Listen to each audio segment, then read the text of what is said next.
aniga sidoo ii ahaa xalay habeen hore mise hadda sida aan arkayo been alla caaye waan ka naxay waxaan ka naxay ma aha 24 saac ee ugu dambeysay waxaa baraha bulshada la hadal hayay sawir laga soo qaaday bandhigii tartanka quruxda hablaha ee Miss Somali sawirkan oo xagga sare laga qaaday ayaa dadka qaar waxa ay ku doodeen inuu yahay calaamada Kirishtaanka halka kuwa kalena ay si kala u dhigeen aniga waxaan ahaa gabadhii ugu horeysay Africa stage la fuusho xijaab وهني كل باح أو وكيل كصوماليا ترتن كعالمي مس أفريقيا سنة كي هرنا إيادا أو حجابا دل كينا كومة الشيء ترتن كقروح ذهب لها أفريقيا مس أفريقيا بندقي هبين هرنا إيادا أيام مسؤول كهاد هذا با وحا يوقف العليني سو هذا الهين تبرها بالشدة أي راسن تيفي وجورانتي horta wallahi sawirada si markii loo fiiriyana way qurux badnaayeen kuwa aniga inta badan hadda la iigu meeshan gareynay la iigu yeeray si markii loo fiiriyana hadee qalad uu noqon karaa oo uu khaldami karaa marka annaga sida aan u wadnay iyo sidii ay noqotay isma laha different weyn ba u kala dhaxeeyo oo u kala labadoodo si ay yihiin iyo sidii la moodayo isma lahan hadda stage-ko kaleeto waxa laga dhigayaa calaamad Christian inay yahay laakiin annaga saas uma wadin annaga stage-ka marka dhisayna horta dhaxda kuma aadano laakiin si markii haday Soomaali si qaldan rabtay inay u fasirto waa uu noqon karaa qalad hadii aan wanaaga u fasirna annaga gabdha xijaaban annagoo soo saareynay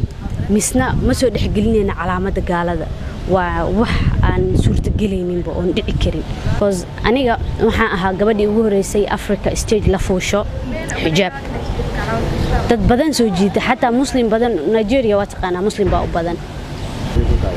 horta sawirkan saaka un baa arkay intiisa badanna uu socday aniga sida aan u rabay iyo sida hadda loo sameeyay two different oo kala dhaxayso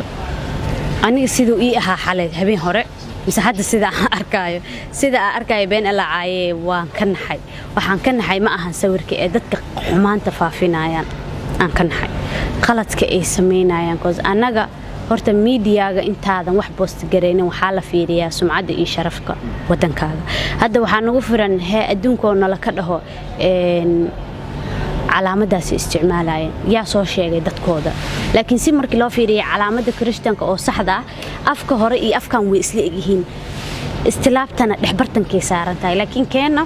afka damba gaaban oo wax yar ka soo horeeyo afkan kaleetana caadi buu u dheeriyaa waa runway-gi caadiga ah marka inaga hadii aan qaladkii ka dhigno qaladkii noqonaysa horto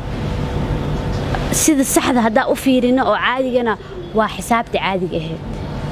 sida kale qaldan hadii loo fiiriyana qalad uu iman karaa qofka bini'aadankana wuu qaldama annagana been alla caayo shaqada naga tan badatay tartanka quruxda hablaha Miss Somali oo markii ugu horeysay caasimada lagu qabtay waxa ku loolamay hablo daayar ah iyadoo ay ka soo dhex baxday gabadhii qarankeena ku matal lahayd Miss Africa